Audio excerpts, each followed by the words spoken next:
those who are watching, my name is Christopher White, and I have the absolute privilege of working with Broadview Magazine as a writer, as the host of Broadview Live, and today our first Instagram Live with Danté Stewart. And Danté Stewart is familiar to Broadview readers from the feature of his that's been in the magazine, and also he was a previous guest on Broadview Live.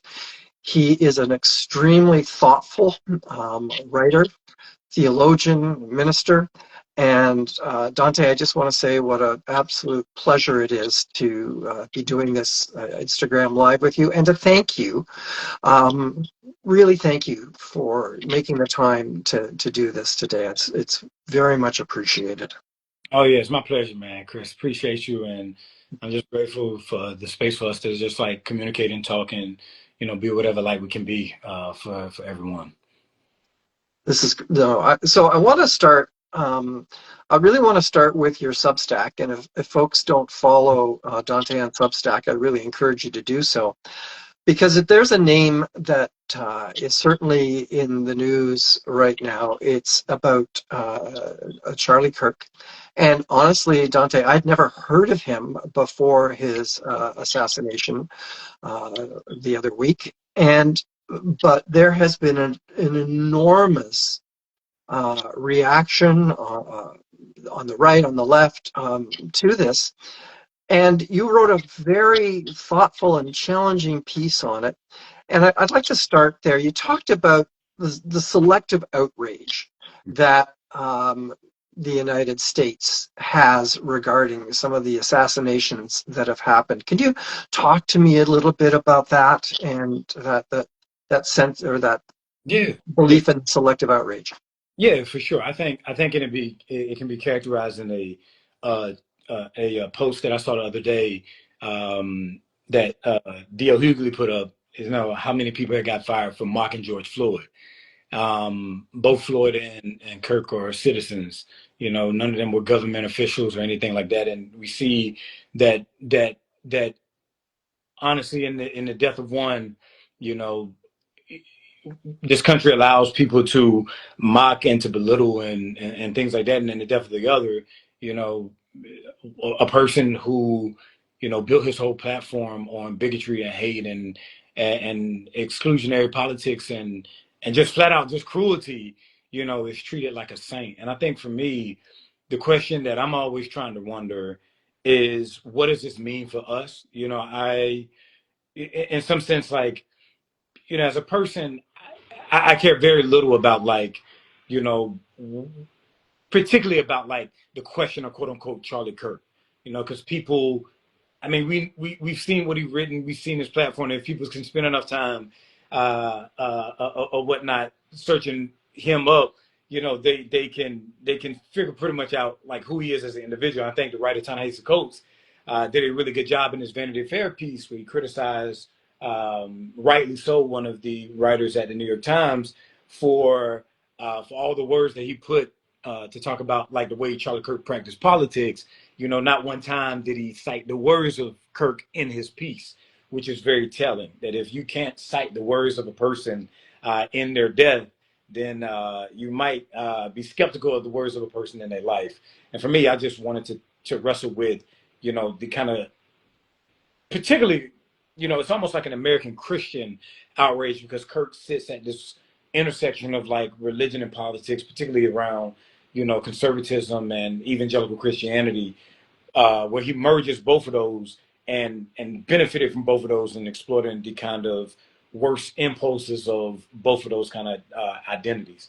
And that's all I really wanted to wrestle with, is that, like, if I can be honest, I find it very hard to mourn him. I'm not a person that's going to, cry any tears for him, but I will say, okay, let's figure out what this means for all of us, as we're wrestling with like what this moment means for all of us right now. And there's no easy answer. There's no right answer. Like I want to be very clear. I'm not a person that speaks on behalf of anyone or anything, because our problems, as you mentioned, are layered and our problems are vast. I just wanted to, all I want to do when I write is have us wrestle with, a different kind of question Not just a question of, was this right or was this wrong, but the question of like, what does this mean for us and what story does it tell that a person like Charlie Kirk, could exist in this country and, while he's existing, the very thing that he championed for end up becoming his demise in his short lifetime at early 30 years old. One of the things that you talked about, you had the Maya Angelou quote that ends, we remember people, but how they made us feel. And so how are you feeling in this moment? Like, how are you feeling and dealing with it in this moment? I think in the present moment, I'm feeling flustered. If I can be honest, I think I'm feeling. Yep. Me and you were speaking about this, that every day it seems like there's a new kind of mayhem. There's like a new kind of news cycle. We recently saw in America where Jimmy Kimmel was fired, was placed on leave indefinitely or fired indefinitely, and then the black writer Karen Attiah at the Washington Post, one of a very beloved journalist, a black woman journalist, an amazing writer, amazing voice, a very courageous person, was fired by the Washington Post, and she was the last black journalist there. And I think, how I'm feeling right now is like flustered with like, it seems as if there's very, very little that we can do to stop much of this kind of it's beyond backlash. It's almost like a vengeance that the American right has for this country. And it's been a long time coming. I mean, be clear.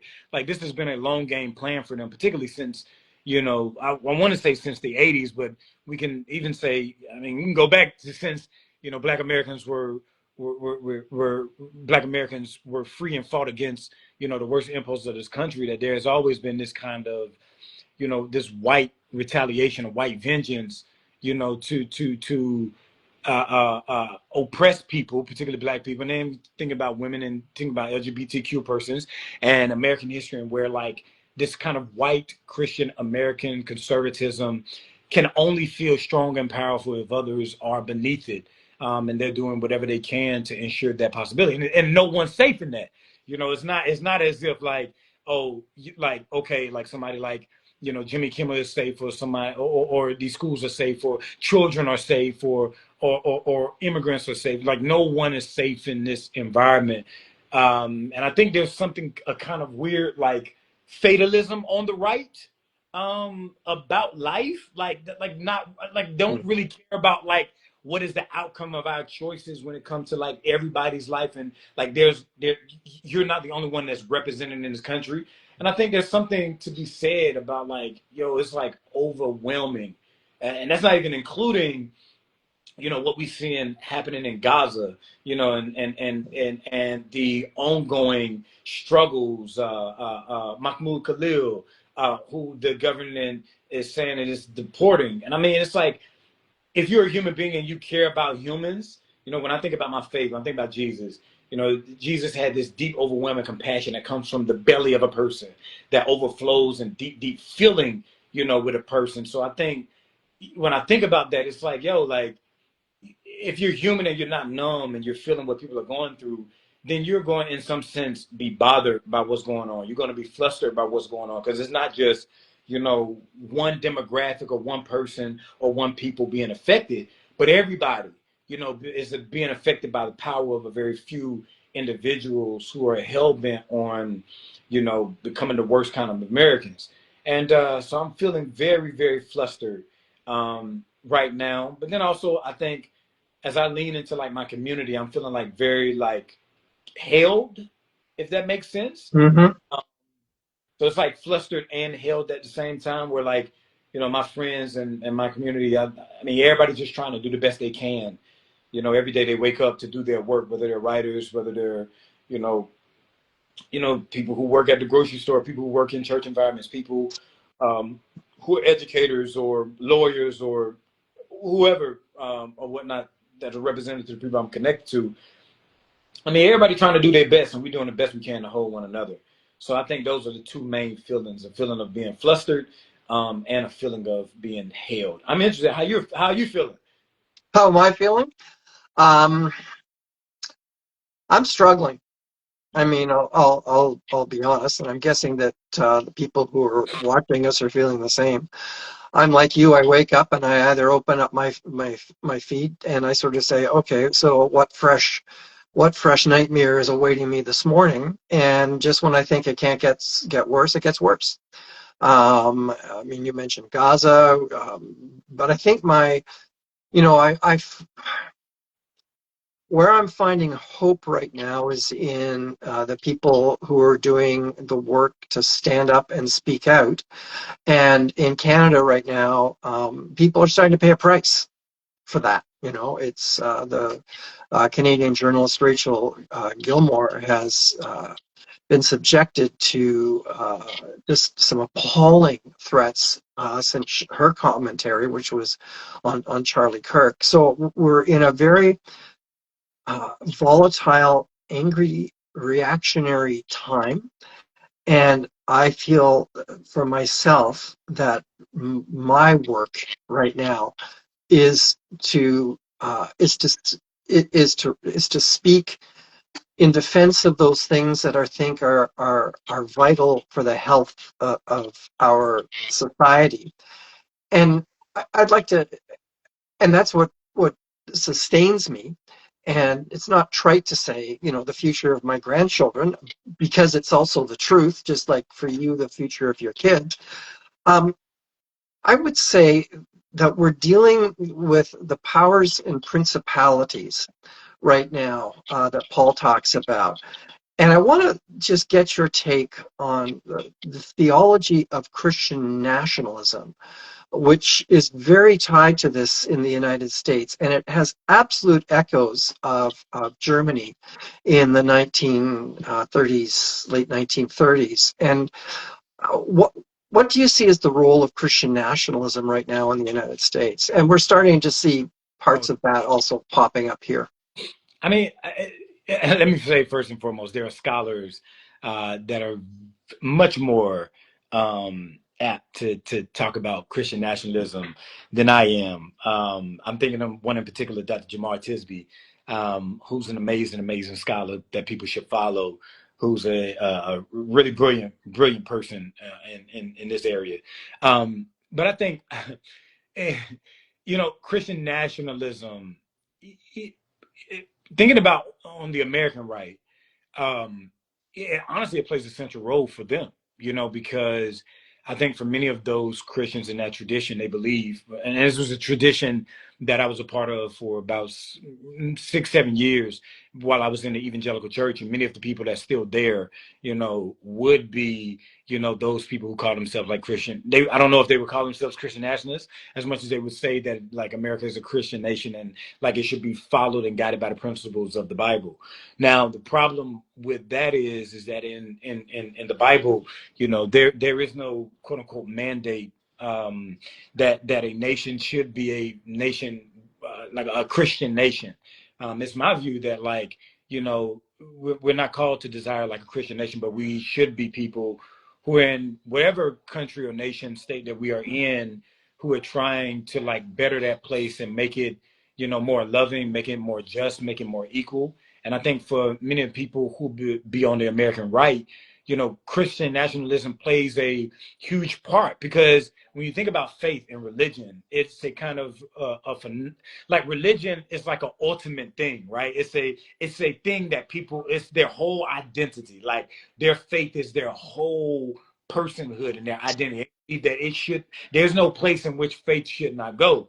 So if you think about bad actors in history, they have understood that if you can, infuse like churches and schools and areas like that with bad religion and bad theology, then you can control a mass of people, who would think that these bad ideas and bad actions are a part of their devotion to God. And so I think for many of these people, it's central to them because that type of demographic is very vulnerable because in some sense, like that idea of faith, there really isn't no openness to the possibility of being wrong.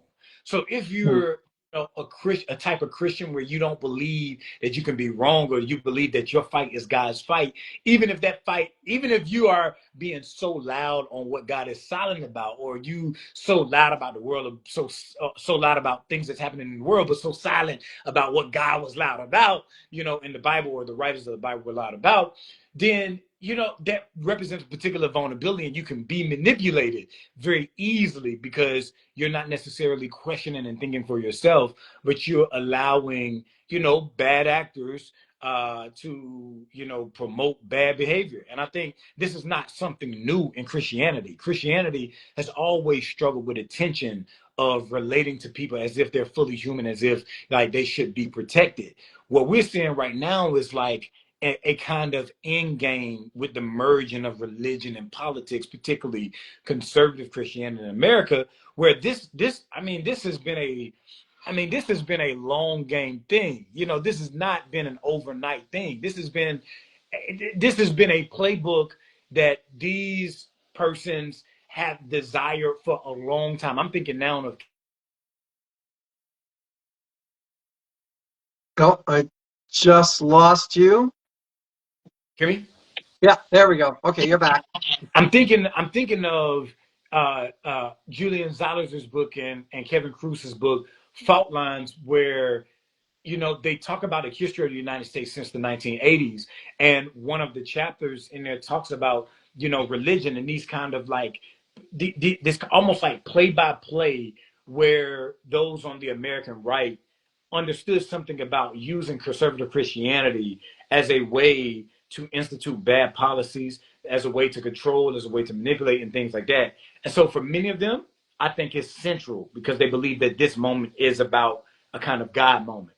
But there are those of us who are Christian as well who are not, Christian nationalists. And for us, that is not our, I don't know, that's just not our starting point when it comes to our thinking about faith. Now, granted, we have to fight against it and we have to like, move against it. But like at the end of the day, I belong to, Tabernacle Baptist Church, a historic black church in the town that I live in. And, every week isn't about, fighting against Christian nationalism, because if we're only thinking about our faith, about as something that we like, almost like we use faith as only about what we're against rather than the type of people we've become, then faith becomes limited and we kind of use the same script that we're trying to fight against. So I think we need to like address Christian nationalism because it's very powerful, and these people are actually like having real world consequences on very vulnerable people, and we need to be writing about it constantly and talking about it constantly. But also I think for so many of us, like, our lives are bigger.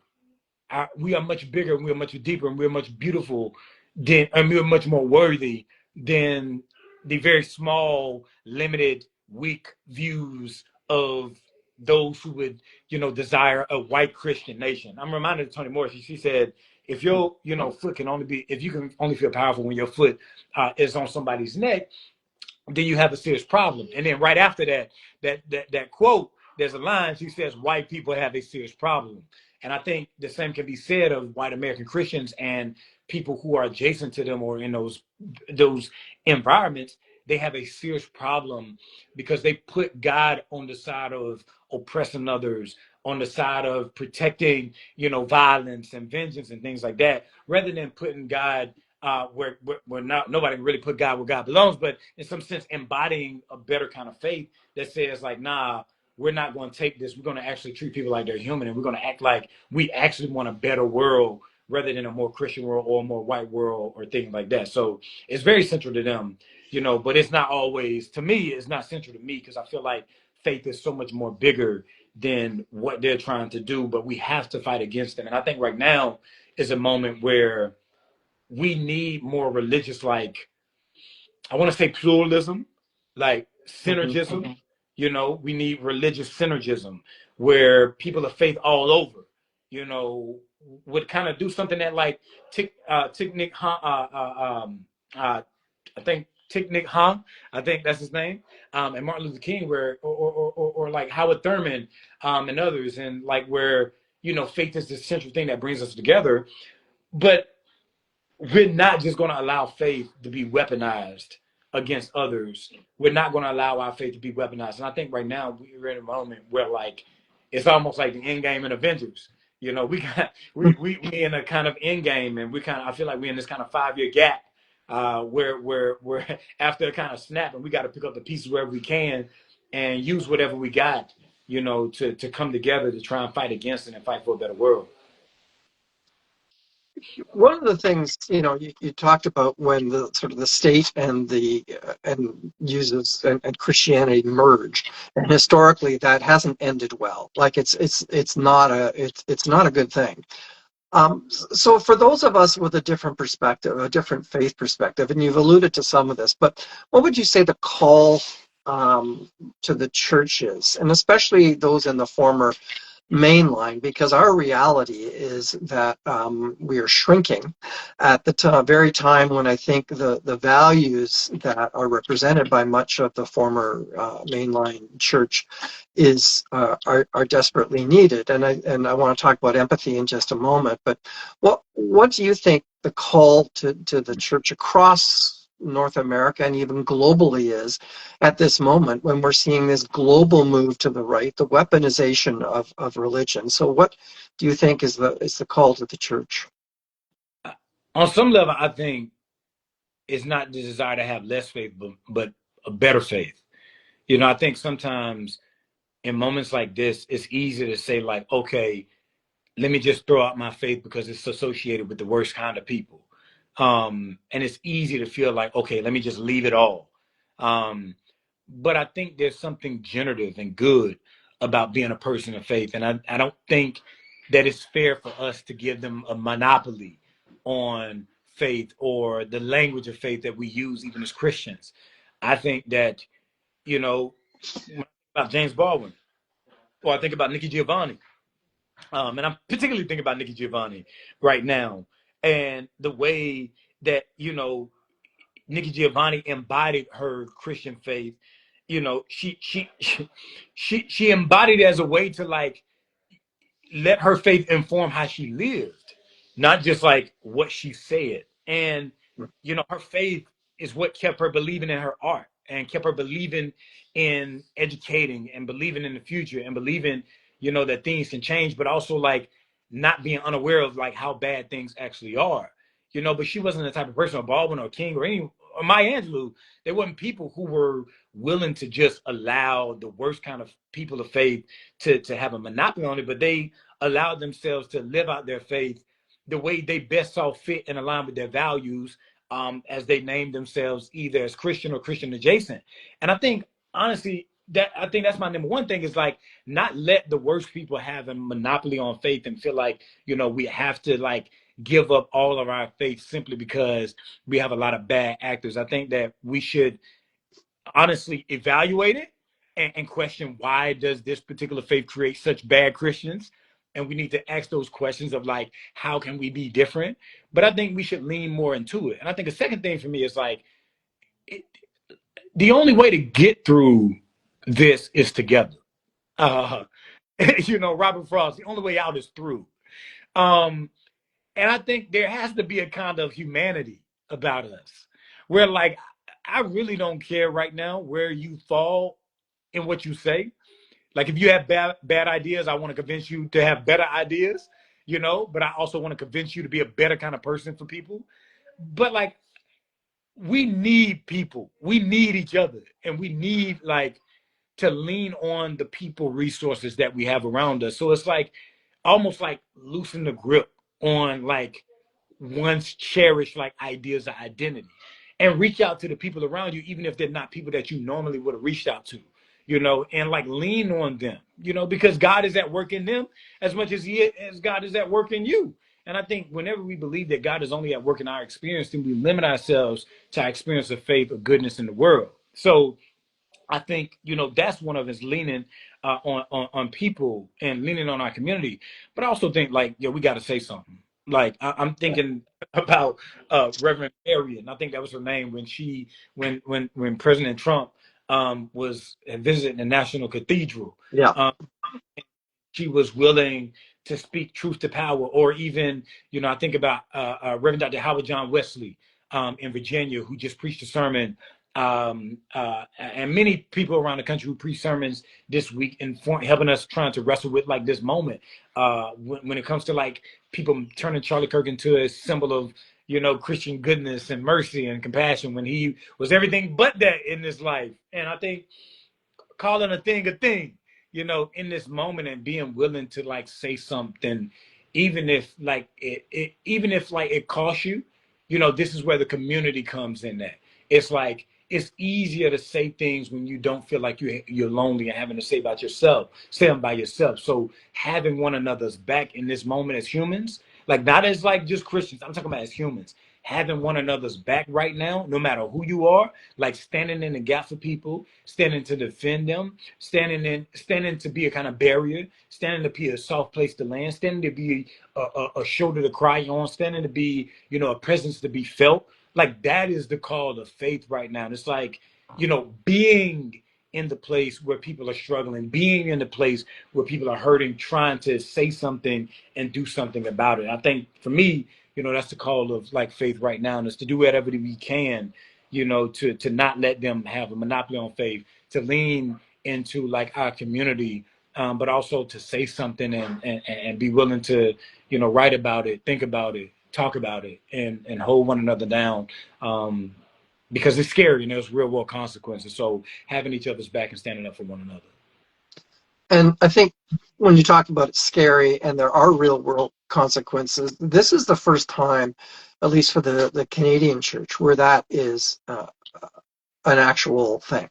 That there are going to be consequences for speaking out, and it's a time that calls for courage.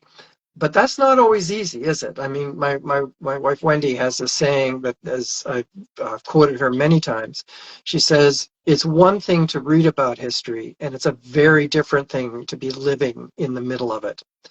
And I think there's a lot of wisdom in that. In that, when we've read history, we always say, well, I'd be the person who really provided. I'd have been the one who would stood up and been there. Easy to say, harder to do now that that's kind of where we are. So my next question is, where do we find the courage? It has to come from within. And it has to come from one another. And I also think it has to come from history. So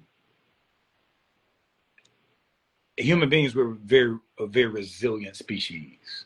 I mean, we're very resilient people. And when push comes to shove, we can do hard things. When I think about Toni Morrison, and there's an essay that she has in the Source of Self-Regard called Peril. And she talks about like writers and the role of writers, where like writers being able to transmute or translate sorrow into meaning. That unlike vengeance or unlike this or unlike that, it is the writer who's able to translate sorrow into meaning. So it's like leaning within of like leaning on your own intuition and your own story and your own kind of guts to reach deep down, because we can do it. And when we think about our lives, like there have been micro ways where we've done hard things, and I'm like, I'm preaching to myself right here. Honestly, courage is very difficult. Maya Angelou says that without courage, none of the virtues can be practiced consistently. And I can see in myself, where I lack courage in some real ways. And I think that like, if I look back, or if we look back over our lives and we look at these kind of micro ways we've been courageous, we can lean on that and say, okay, if I've done it before, then I can do it again. If I made a hard decision before, then I can do it again. If I had a hard conversation before, I can do it again. If I've stood in the gap for somebody, then I can do it again. So I think leaning on ourselves, but then I think leaning on one another. In history, if you think about all these moments in history, just like our moment, it was the will and the endurance of the people, the community, the people that allow others to get like the courage or the help that they need. So we hold one another and we hold our hope together and we hold our care together, even if we don't have it. And the thing is, not everybody gonna have courage, and that's okay. I think there is a misconception that everybody is going to play the same role in furthering the human experience. I just don't think that's the case. I think we need to have grace on ourselves and realize that like everybody has a part to play, but not everybody's going to play the same part. But we have to create room for different parts to be played without like shaming, blaming, or holding people to higher expectation than they need to be. Because I feel like even when it comes to like writers or whatnot, there's like, oh, something goes down and there's an expectation that, oh, y'all should have something to say. Well, nah, people probably going through things in their personal life that makes it hard to think about things going on in the world. And it's like, we all, me included, can do better at like putting ourselves in another person's shoes and treating them like they're a human being with feelings.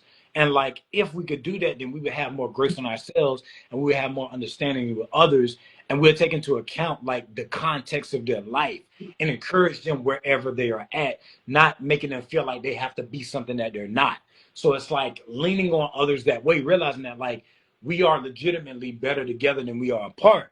Like that's a real thing. When I think about my friends and all the projects I'm working on and we're working on right now, when we pick up the phone and say you can do it, it feels better than me being in the mirror and say I can do it. Yep. So like leaning on one another and saying like, hey, you can do it, you can get through this, we can get through this. And I think there's strength that comes from that, but also I think leaning on history, man. Like, all these books we have, I think one thing is true is that if we can wake up in the next morning or today and do the work that we must and do it together, then we can get through some hard things. Like this moment in American history is bad. Like, but I'm black. Like, I come from people who were enslaved. Like, I come from people who were sharecroppers. I come from people who, like the little that we did have, it's been taken from us. So I think that like there's a lot that people can learn from us in this moment. But I also think there's a lot that people can learn from women. There's a lot that people can learn from black women. There's a lot that people can learn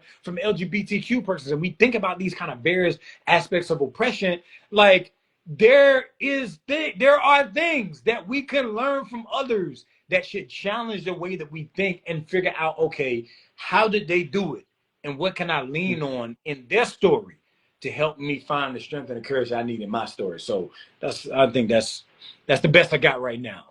Oh, your best is quite wonderful, and I think also for us in Canada, learning from indigenous communities who've experienced great oppression over their history is something that we need to be listening and absolutely learning from. So I want to finish. Sorry. Let me say one more thing about learning, though. Okay. This is a little caveat about learning, because I think one of the challenges of learning is like we're only learning to use what they have rather than like learning as a way of this going to broaden my human experience. And like, Okay. I'm not just going to use it for myself, because that almost feels like vultures. Like I'm just going to use this knowledge to better my situation and forget your situation that you're in. I'm just using this for my situation. I'm just using, Palestinians, to like figure out like how to talk about Gaza. I'm just using women or black women or LGBTQ persons. I'm just using their knowledge and their ideas rather than like, actually legitimately trying to work on, how do it make me re-understand myself. Yep. And realize that like I can't just take as if like they aren't human. And that's the thing I think all of us can work on in our learning is like, preaching once again to myself, is action. Not just learning for learning's sake, but learning to be changed and change together. Well, if learning does not result in personal transformation and then action in response, then it hasn't been learning in my view. I want to wrap up our time together reflecting back on your Substack piece on Charlie Kirk, and you ended with the importance of empathy and love. And I was just wondering if, to sort of sum up our time together, you could talk with us about the importance of true empathy and real love. Yeah, I think for me simply is like love is it's like for me always remaining like open to the question of our existence together and doing what we can to answer that question. So it's like always being open to the question of like other people's lives, not just ours. Like, how does this make them feel? Like, what is this doing to them and me? You know, when I think about the things that's going on around the world, you know, to be silent or to be unmoved, you know, robs us of humanity, you know, because it cuts us off from another person's experience. So for me, like, love is about doing what we can to just remain open and to do something to change what's happening and to work against it. And I think, I mean, it's not simple, but, you know, I also think of like care, like the simple act of caring about and for another person is very powerful in a moment where like we lack such care. Like we collectively as people, and I'm speaking particularly in America, we are shaped and socialized just not to care. We're distracted. I mean, capitalism is capitalism. You know, all like we literally are socialized and shaped to not care about anything or anyone else but ourselves. And I think that's a real thing that we really need to work on and wrestle with. It's like, how can I engage in a serious act of care for another person today?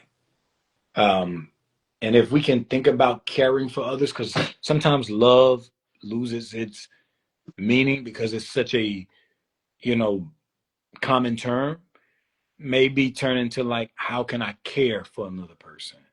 How can I understand another person? Maybe that's a better word. And if I can have care and understanding, then I can be sure that like I'll land as close to love as possible. So, yeah. That's wonderful. Danté, this is the second time I've been able to interview you. And I just want to tell you what a rich experience both of them have been. And I am so grateful that you made time in what I know was an extremely busy schedule at a very challenging time for you to come on and do this for all of us. So Danté, I just want to thank you so very much for today. Thank you, Chris, and thank you to the team at Broadway, and I say Broadway, Broadview, and everyone who you know is showing up, and everyone who contributes, and everyone who reads. You know, all that matters, man. In this moment, anything that we can do to remain human matters. Just thankful that y'all doing that work. No, I think that's absolutely so true. We are living in an extraordinary time, and it's going to take extraordinary responses in the middle of it as we live through it. And it is just the times in which we live, and we are called to a response as you so clearly laid out for all of us. So thank you, everybody who joined in on our very first Instagram Live interview. Again, my name is Christopher White. It's been my pleasure to spend time with you this afternoon, and again with Danté, and with the team at Broadview who helped me overcome some technical issues earlier today. So Emma, Christine, thank you so much. And we will see you again, and I wish everybody a most blessed day and most blessed week ahead in the midst of all that we have today.